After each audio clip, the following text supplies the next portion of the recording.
Sebagai pengamat politik level RT dan RW, saya cukup banyak mendengar cerita-cerita dari masyarakat konstituen yang mengatakan bahwa banyak sekali ya, transaksi-transaksi money politik yang dilakukan oleh caleg-caleg dari partai-partai besar yang notabene adalah pengusul hak angket. Ya, nah jarang sekali mereka katakan menjumpai ada cerita bahwa mereka ya, diberikan sesuatu atau money politik untuk memilih paslon capres dan cawapres. Nah, ini harusnya menjadi sebuah catatan ketika naluri untuk melakukan hak angket itu hanya ditujukan kepada paslon tertentu dari capres dan cawapres.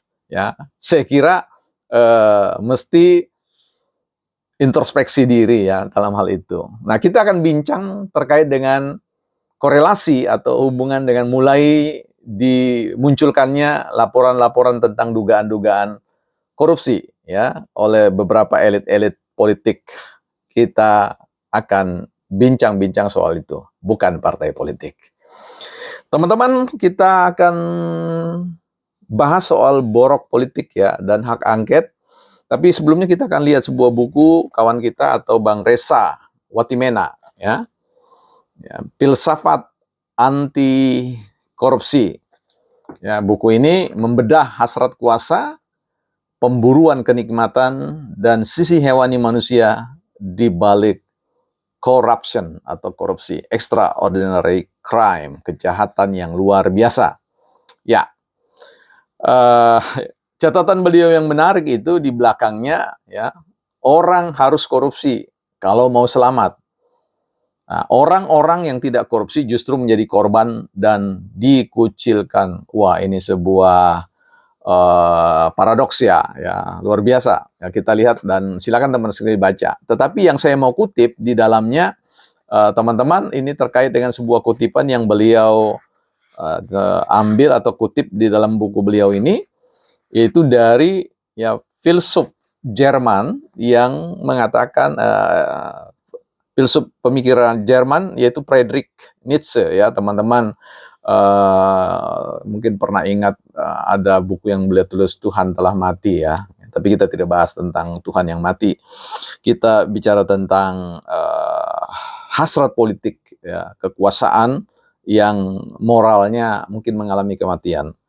Di sini dicatatkan bahwa ya, Friedrich berpendapat bahwa manusia dan alam semesta didorong oleh suatu kekuatan purba, yaitu kehendak untuk berkuasa, ya, the will to power. Ya. Jadi ulangi, ya, manusia dan alam semesta didorong oleh suatu kekuatan purba, yakni kehendak untuk berkuasa, ya, the will to power. Nah, baik teman-teman, saya ingin menambahkan ya tesis dari Friedrich Nietzsche terkait dengan kekuatan purba itu ya untuk berkuasa. Saya ingin menyebutnya itu bahwa setiap politisi, apakah perorangan ataupun secara kolektif, memiliki apa yang disebut dengan the power of conquer. Ya, the power of conquer artinya kekuatan untuk menaklukkan, kekuatan untuk mengungguli orang lain, kekuatan untuk menguasai, kekuatan untuk mengendalikan, kekuatan untuk mendikte kekuatan-kekuatan yang lebih kecil dari bawah, di bawah mereka, ya, supaya mereka memiliki ya seluruh kekuatan-kekuatan sebagai sebuah pengendali yang sen kuat tidak dapat kendalikan atau dilawan ya, seperti itu. Baik teman-teman, kita kembali kepada persoalan tentang borok politik dan hak angket. Sekalipun saya tidak setuju terhadap dengan mekanisme yang mau diambil oleh DPR karena menurut saya cukup bias dari sisi konstitusi, ya, regulasi terkait dengan undang-undang pemilu, di mana seluruh persoalan-persoalan ketidakpuasan, kecurigaan, ya, dugaan-dugaan kecurangan harusnya diselesaikan melalui sebuah mekanisme yang sudah ditetapkan melalui KPU atau Bawaslu dan juga Mahkamah Konstitusi. Tapi kemudian ini jangan sampai dipotong, kemudian dibawa diseret masuk didrag ke dalam parlemen, ya. Tapi kalau itu tidak bisa dihindari karena naluri purba itu, ya, yang ditesiskan oleh Friedrich Nietzsche itu, ya lakukanlah terlebih dahulu apa yang paling jelas, yang paling vulgar di depan mata kita, di telinga kita, yang mengatakan bahwa ya cukup banyak ya money politik yang dilakukan oleh elit-elit partai ya terkait dengan pileg ya, pemilihan legislatif yang masyarakat sendiri akui ya, dan itu bukan sebuah cerita yang sifatnya isapan jempol, itu cerita yang faktual ya, cerita yang sifatnya bukan a priori ya, tapi post a priori, sesuatu yang dialami ya, diduga kemudian disangkakan dan kemudian itu terjadi dan dialami. Ada pengalaman empiris di dalamnya sehingga masyarakat akar rumput itu bercerita, bernyanyi mereka tentang dapat berapa dan sebagainya, apa yang diperoleh. Tapi itu nihil bagi dalam konteks kita mendengar ada ya masyarakat akar bawah rumput mengatakan bahwa mereka dikasih ini, dikasih itu ya untuk memilih pasangan tertentu ya. Kecuali kalau dalam konteks isu yang dibesar-besarkan, dikapitalisasi terkait dengan bansos ya, politik bansos. Ya, bansos itu memang produk politik dan selalu nuansanya politik. Jadi jangan kemudian orang dikisahkan bahwa bansos itu dipolitisi ya, dipolitisir. Ya memang produk politik ya pasti dipolitisir. Tapi untuk kepentingan apa? Tentu kepentingan kesejahteraan rakyat untuk menjawab kasus-kasus atau hadangan-hadangan masalah yang akan dihadapi oleh masyarakat banyak kalau tidak diintervensi oleh pemerintah ya. Oke, itu bagian lain. Tapi kalau kita berbicara tentang money politik ya menurut saya cerita-cerita itu tidak ada ya. Nyaris tidak ada ya. Jadi kembali kepada persoalan, kalau kita mau menghubungkan ya, persoalan borok politik yang mulai kalau dulu-dulu atau sebelum pemilu ini Bang Fahri Hamzah sudah memberikan warning ya, ingatan masih segar dalam ingatan publik bahwa pasca pemilu ini bisa jadi akan ada mulai bermunculan nama-nama yang akan kemudian dikasuskan atau diusut terkait dengan persoalan korupsi, dan itu sudah mulai nampak dari apa laporan yang dilakukan oleh Indonesia Police Watch ya, yang kemudian melaporkan salah satu paslon tertentu kepada Komisi Pemberantasan Korupsi. Dan kemudian itu dihubungkan oleh orang lain, beberapa banyak pihak mengatakan bahwa tidak hadirnya misalkan Caimin dan yang lain-lain itu ada kaitan dengan persoalan ya sikap-sikap kehati-hatian yang ada korelasinya dengan dugaan-dugaan semacam itu. Tapi tentu kita perlu teman-teman berbaik sangka ya.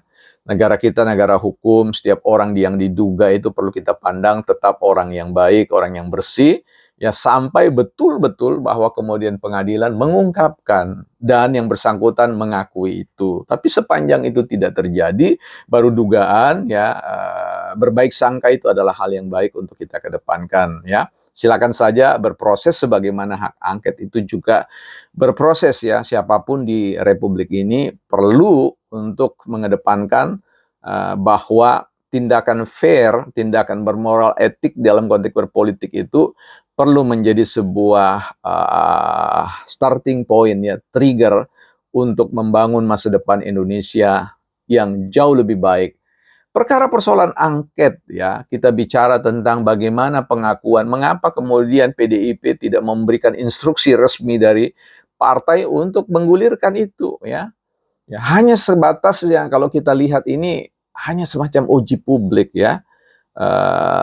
Menguji bagaimana reaksi publik, bagaimana reaksi parlemen ya terkait kalau kemudian PDIP memberikan hak setiap individu untuk silakan saja mencoba untuk mengambil posisi masing-masing dalam bersikap terhadap hak angket walaupun belum ada arahan itu.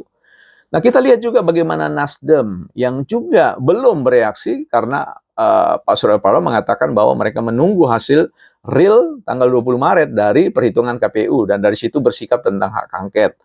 Nah, sementara P3 ini mengatakan menarik di sini ya, artinya saya appreciate ya terhadap P3 ini yang mengatakan sebagai katakanlah partai pendukung pemerintah yang menempatkan 2 menteri dan 1 wakil menteri, tentu tidak elok ya untuk kemudian menggulirkan hak angket itu sama saja musuh dalam selimut ya, kalau memang itu terjadi. Tapi mereka mengatakan tidak ada urgensi, apalagi dengan waktu yang hanya 6 bulan lebih itu tidak katakanlah akan memberikan hasil apa-apa. Itu buang-buang energi, bahkan menambah kerumitan, benang kusut proses pasca pemilu ini.